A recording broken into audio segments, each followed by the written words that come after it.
streamtV, calling men to the voice of God, we prophet Uebert angel. In the beginning, God created the heavens. I'm about to give you some spiritual things that I wish you could just understand. Notice He did not create the heaven. If you look at it in the Hebrew, it's actually plural. Heavens, meaning realms. That's why Paul comes and says, I know of a man who went to the third heaven. That means there are many. So He created layers and layers of spiritual dimensions. And in those dimensions, He blessed men. Get up now, thy loins, like a man, for I will demand of thee. In other words, God knows He has got demand on men. And answer me thou. Watch this. Where were you when I laid the foundation of the earth? So we know God is talking about the beginning of it. Remember in the book of Genesis, He has already told us that He created the heaven and the earth. And I told you the word heaven is plural. That means there are many heavens. That's why the great old preacher said He reached out into nowhere. Because there was nowhere He had created to reach out to. And grabbed something that was not there, because there was no there He had created. And kept something out of nothing, because He had not created the raw materials to pull the something out of the nothing.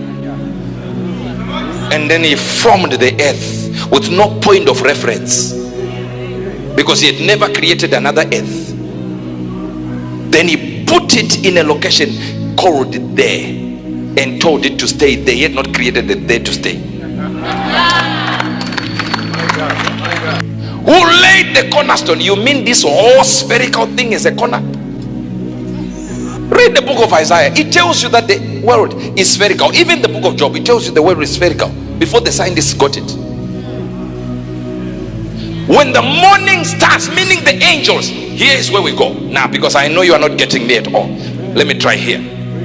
It says when the angels sang together and all the sons of God shouted for joy. You did not hear it.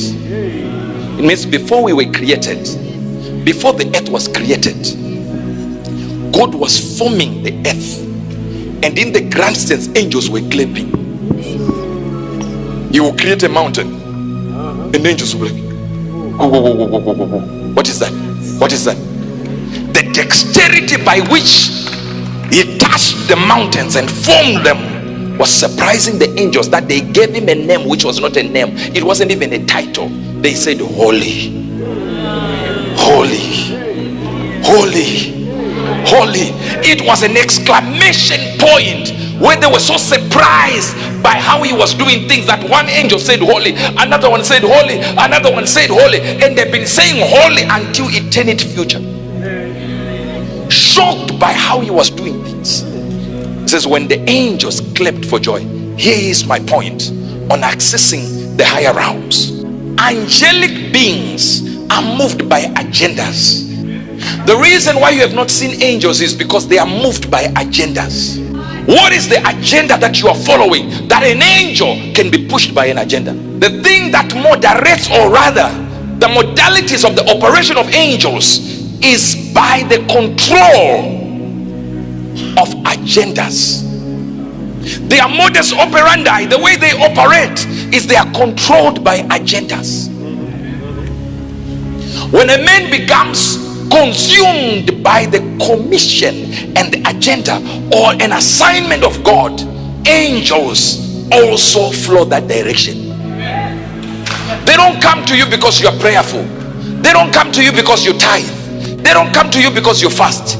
They don't manifest because you do anything. They manifest when your agenda matches the agenda they have. I wish you could understand. The promotion of agendas is the reason why angels manifest, demons manifest. When you come here and say, prophet, pray for me, I have a problem in my family, people can't do this, can't do this. I know what your family's agenda is, but your problem, I can see it getting quieter. They are not coming to you because you're just unlucky. I don't know what's happening, I'm just unlucky. No, you followed an agenda that looks like the devil's agenda, and demons were attracted to the devil's agenda, so they came to you.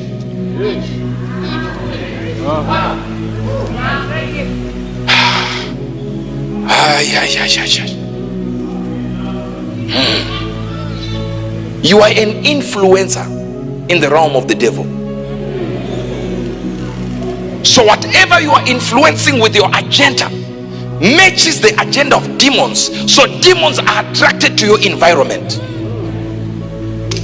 Why is it that financially you are struggling? The agenda.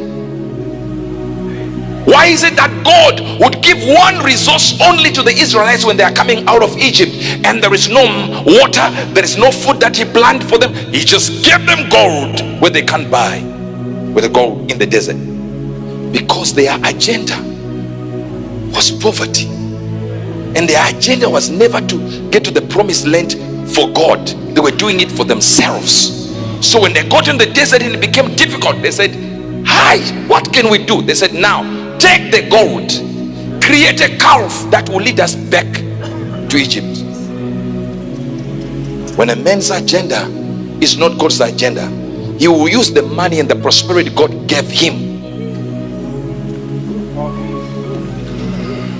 not to do anything, but they will worship the money that God gave them instead of using the money to worship him.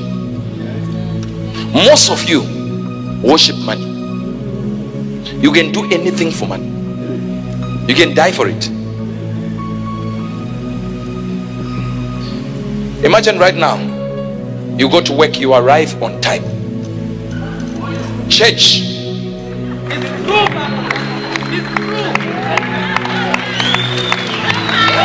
these guys understand this. 1 hour before the boss arrives, you're already there, asking where the chair is. You are cleaning his chair.